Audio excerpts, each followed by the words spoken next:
وقتی که پدر مادر سحر که از تو راضی باشند، دو دروازه از دروازه های جنت برای تو کشاده ایستادگی منتظر تو هستند. و من امسا مثل ذالک، اگر تا بیگه هم که راضی ایستند، رسول الله گفتند اون دروازه ها هم کشاده منتظر این فرزند هستند.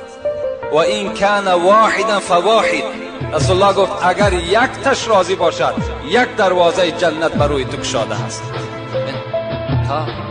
و اگر شخص سحر میخیزد در حالتی که مسخیتا لابویه، پدر و مادر از او راضی نیست، یعنی با او فرزند قهری هستند یا ملال هستند، رسول الله چی گفتند؟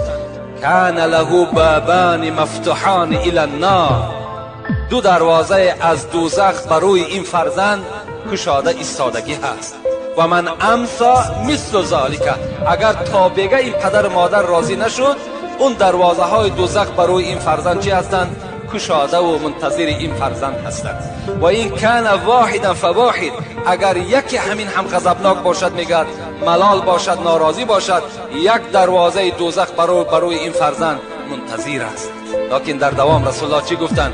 و این ظلم و این ظلم و این ظلم، 3 بار گفتند اگر چنده که پدر مادر تو ظالم باشد، پدر مادر تو ظالم باشد، پدر مادر تو ظالم باشد.